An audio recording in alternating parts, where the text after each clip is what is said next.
A three-car crash at the intersection of highways 63 and 11 in Kirksville left one woman injured and backed up traffic as people were getting off work.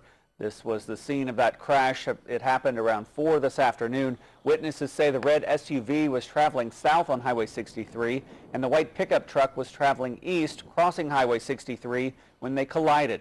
The pickup then spun around and scraped another pickup waiting to cross Highway 63 in the westbound lane.